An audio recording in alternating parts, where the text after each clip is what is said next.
The void of space held its breath as the pirate vessel's airlock hissed open. A figure tumbled out into the darkness, spinning slowly in the merciless vacuum between stars.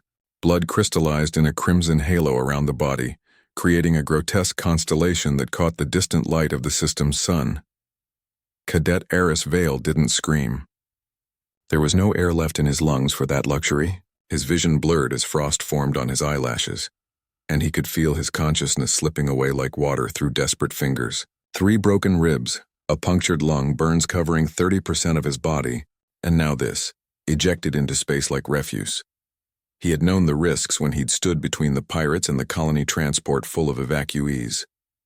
Known that a fresh academy cadet stood no chance against the Razik marauders. But 217 civilians had made it to the escape pods because he'd bought them 93 seconds. 93 seconds of him firing a malfunctioning plasma rifle against 7 armed killers. Worth it, he thought as darkness crept in from the edges. Worth every shadow fell across him. Something vast and impossibly powerful. The Quran battlecruiser Eternal Judgment loomed like a mountain made of steel and determination. Its scanning arrays had detected the human's fading biosignature the moment the pirates had dumped him. Admiral Threx stood on the bridge, his 4 eyes fixed on the medical readings that scrolled across his command screen. Retrieval time? Threx's voice rumbled, deep as grinding tectonic plates. 7 minutes, Admiral, his first officer replied. But the human's vitals are critical. He won't survive 4. The bridge fell silent. Every species in the galactic community knew the statistics. Humans were fragile. Exposure to vacuum for more than 90 seconds was fatal. This human had been drifting for 3 minutes already.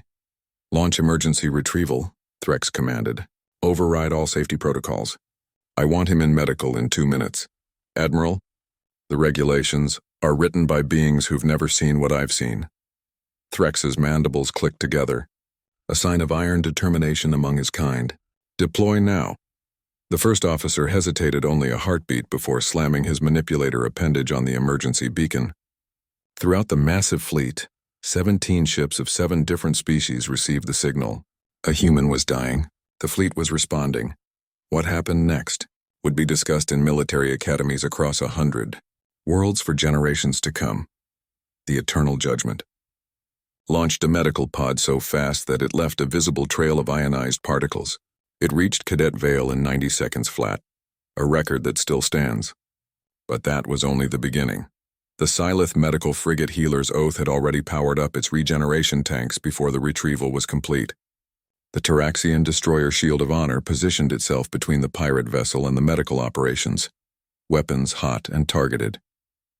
The Velcor science vessel Quantum Discovery transmitted every piece of human medical data in their databases to all ships simultaneously. And the pirates, who had ejected Vale expecting to watch him die as a warning to others, found themselves surrounded by 43 warships from 8 different species. Every weapon system in the fleet locked onto their vessel. Admiral Threx opened a channel. His voice carried the weight of authority that had commanded fleets for 60 years. You have 3 seconds to surrender, or you will learn why the Koran Empire has never lost a battle in 4,000 years. The pirates' response was to fire their engines, attempting to flee. They made it exactly 17 meters before a Taraxian gravity net locked their ship in place like an insect in amber. Meanwhile, in the Eternal Judgment's medical bay, Cadet Eris Vale was being saved by technology and determination that would humble the finest human hospitals. A Silith doctor, a being whose species had mastered biological sciences millennia before humans discovered fire, worked alongside Koran surgeons and a Velcor medical AI. They repaired tissue, regenerated organs, and pulled the young human back from the edge of death with a ferocity that surprised even them. His cellular structure is remarkably adaptive, the Silith doctor observed, her healing tendrils working with impossible precision. How did such a fragile species survive natural evolution? By refusing to die, Admiral Threx said from the doorway. He'd come to observe personally. This one stood against 7 pirates to protect civilians. Do you know what he was armed with? What, Admiral? A rifle that had been flagged for repair. 40% power capacity. He fired until the weapon literally melted in his hands, and then he fought with his fists. Threx's 4 eyes gleamed with something that might have been respect. The galaxy calls them fragile. I call them terrifying. 6 hours later, Cadet Eris Vale opened his eyes to find himself in a medical bay surrounded by aliens. His first words, transmitted to the bridge and recorded for history, were, "Did the transport make it?" Admiral Threx had laughed then, a sound like rocks tumbling down a mountainside. He'd come to the medical bay himself to answer, "Every single one, Cadet. 217 civilians safe because of 93 seconds of courage." Vale had tried to sit up, wincing. "And the pirates?" "In custody, facing charges from 8 different planetary governments. I made sure the prosecutors included attempted murder of a fleet officer among the charges. But I'm not a fleet officer. I'm just a cadet." Threx's mandibles clicked in what his species used for a smile. "Not anymore. As of 2 hours ago, by unanimous vote of all fleet captains present, you've been granted an emergency field commission." "Lieutenant Vale," the young human's eyes widened. "I don't understand. Why would you—" "Because," Threx interrupted, his voice gentle for the first time, "you embody what we formed this fleet to protect. We are warriors of 8 species, from worlds that once warred against each other. We united because we learned that some things transcend species. Courage, sacrifice, compassion." He leaned forward. "You are human, yes. Fragile compared to most of us. But you stood in the gap. You bled, you nearly died. Not for glory or credits, but because it was right."